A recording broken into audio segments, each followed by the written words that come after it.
So today is the final day before my first race of the 2021 race season. If you guys are new to the channel, my name is Nick. I post a ton of videos. Oh, there goes a racer. I post a ton of videos, whether it's working on my cars like my 90 Prelude or my 93 YJ or my 1980 or 79 Firebird. But I also am starting to race dirt bikes again. Now I haven't raced in 4 years. My last race was in 2017. So it's been a hot minute, and that was a long time ago, racing on a YZ85. I have since upgraded to an 04 KTM 200 EXC. Initial thoughts, that bike is nutty in the woods, and today doing all the final prep, getting the bike ready, doing final adjustments, gonna practice a few things like dead starts, gotta go buy some stuff, some groceries, all that fun stuff. But this is where we're at with the bike. I picked up these Moose Racing Enduro radiator guards, throwing those on. If you guys saw the last video, got the bars, all the parts up there, the bark busters, so getting up pretty close to being fully ready. Gonna head out now, grab all the final things. This video will include all of the racing footage. I just wanted to show you guys some of the behind the scenes, if you will, of getting ready for a day at the track. Show you what actually goes into it and how much it costs, because that's always a pretty big question, and it is not cheap. Now, I wanted to take the Jeep to my first race. However, that's not gonna happen. I need to get a bike carrier and a hitch for this thing. I have yet to do either of those things because the hitch is 110, the bike carrier is 200. I dumped all my money into the bike because I knew worst case scenario, we'd just take the old truck here. Now it's kind of high off the ground. I'm about 5'8" and the bed is over my hip. So it's kind of a pain to load the bike into there, but we've been doing it for years. Every time I had to go to the races, nothing is new now except the bike's taller, but shouldn't be too much of a problem. Should only have to use the truck this once. My next race next weekend is up in Monticello, New York. Gonna be a super sick track. It actually links up with some ski slopes and some other cool stuff. There's a motocross track there, so that'll be fun. But yeah, gonna go head out, grab some food. I'll show you guys what I buy there. I'm also gonna like try to keep tally for you guys so you know how much it actually costs to go to one race, not including the cost of bike and gear, but just admissions, gas, food, all that stuff. So basically just got back, grabbed some snacks and drinks. Finishing touches on the bike right now, just a few more stripped out holes, broken bolts. There seems to be a lot of those on this bike. The radiator guards are on. They're just these beefy metal things, nice Moose Racing. Those are like $100, but those will save me 300 in radiators if I drop the bike. And a big problem I had is these were super floppy.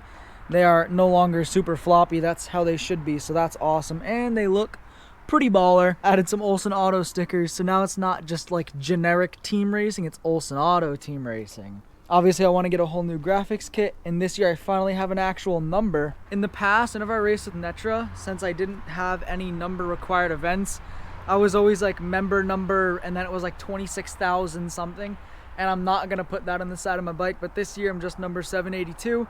Super simple, so that is what I'm gonna throw on this bike once I get a graphics kit. With how many races are coming up, I'm not sure I'm gonna get the money to buy a $200 graphics kit, but Gorilla Tape works just as good, so that's probably what I'll end up using. Again, just doing some finishing touches, then I'm gonna end up practicing my dead starts a little bit off camera. Gonna load up the bike and get ready for the race tomorrow. So the bike is loaded in the back of the old F-150. Have some extra gas right here for the bike. It's about 3.5 gallons, give or take. Got some tools and whatnot in there that we may need if something goes aloof before the race starts. And then in here, just have my helmet, my chest protector, and my boots. Got the gear, of course, 2 boxes of granola bars right here. Got the Zero Sugar Gatorade Glacier something, Cherry Glacier, I don't know, something like that. Just some peanut butter sandwiches. Got water, ignore that. More water, and a Camelback with, you guessed it, more water. I actually did 2 water bottles and 1 Gatorade, just so like, A, it helps fill it up. I know I'm gonna drink it. The water helps hydrate you. Gatorade doesn't really hydrate you that well, but it does give you electrolytes, so mix the two. Doesn't taste the best, just, you know, it's watered down Gatorade, but it is good to have. These things right here are also life-changing. They're called Gatorade Energy Chews. Let me tell you, these things are $1.29, 1 serving per box. They're unbelievably good. So like every single race, I make sure I grab a box of those. They're so worth it. They're so good. And then right here is the rest of my gear. I have my gloves, my jersey, my knee protectors down there, pants. I have an extra set of clothes in here, an extra set of shoes. I'm going to be bringing boots as well. And I'm going to show up in the joggers that I wear underneath my pants so that the knee guards don't chafe or anything. I'm going to bring an extra shirt probably, but that's basically it for clothes. Nothing crazy, just a full extra set so that you can be dry once the race is over. Because trust me, whether it's summertime and you're sweating or like tomorrow it's going to rain, you want to make sure you're dry when you're done riding. Otherwise, you're just going to go straight home, and that's not fun. It happens, it happens.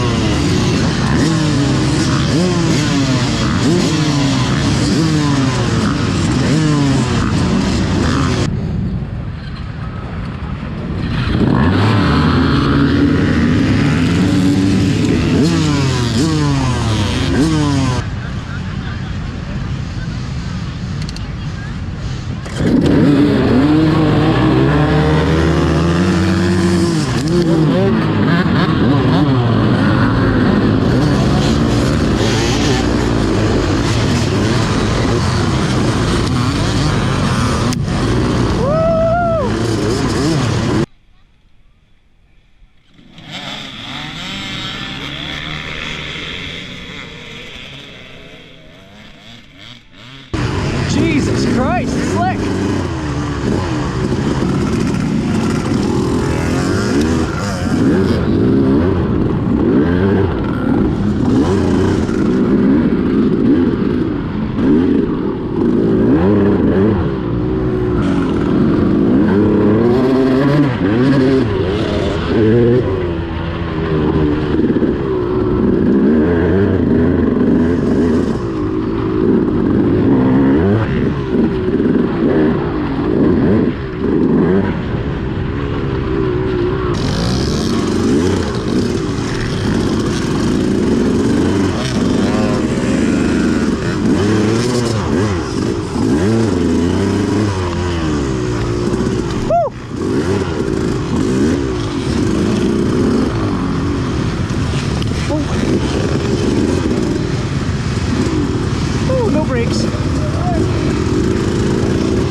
All right.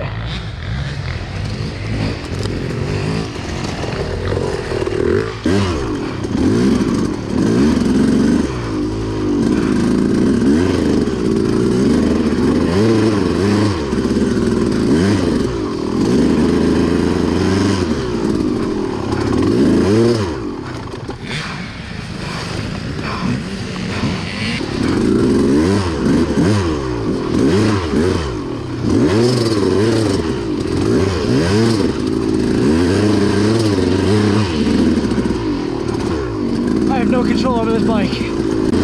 This is the most intense shit I've ever ridden through.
fucking half.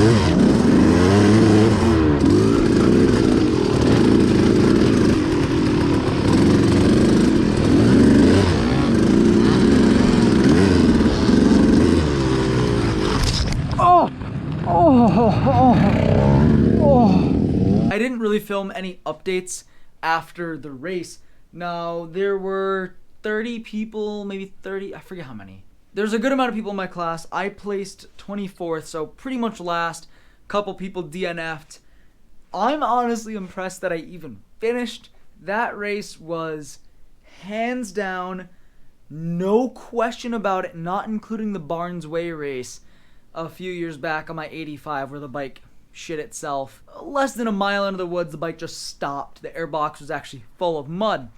Now, I tried to get a few little shots. I'm going to show you some of the damage to the bike, but that was hands down the hardest, most difficult racing experience I've ever had in my life. That being said, the KTM performed beautifully. Now, tires, I need tires, but as far as the mechanical idea of a two-stroke with more torque, it was great in the woods. I couldn't have been happier with how it performed. Did have a slight issue when the race finished. I was like, boy, I smell gas. Yeah, it leaks a little gas. The petcock has a little O-ring on the back. I've replaced it before. Looks like it went bad again. Not a big deal, not the end of the world. I'm just going to show you guys the bike. Obviously, I already took it apart, doing some more diagnosing. Laid it down on this side good enough to dent the frame. You guys can see it there. Put a big old digger right in there, so I'm going to lay down some spray paint on it so it doesn't rust. My bark busters got a little bit tweaked, loosened them and tightened them back up. Nothing crazy went wrong though. This is after washing the bike 3 times with a pressure washer, and there's still just junk everywhere. I picked at this with a screwdriver.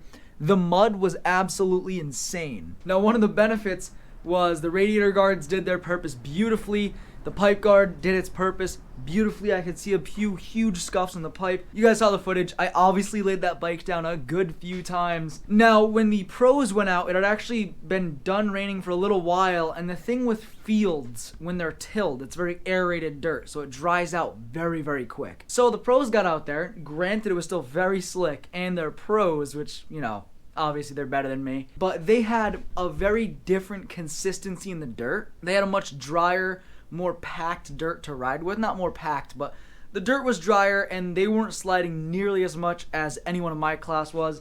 Even the A riders in my class were just slopping all over the place. There were a few that you guys will see in that footage or that you already saw that were just flying, and I really want to ask them and like figure out how they do it, because I've never actually ridden in that much mud before. I've just never been in that sort of circumstance, so I wasn't really trained for it, wasn't ready for it. I see some places I need to grow. Now, today is Friday. This is the day before the New York race. I'm not going to be going to the New York race. A, the Jeep's not ready. I didn't get the hitch in time.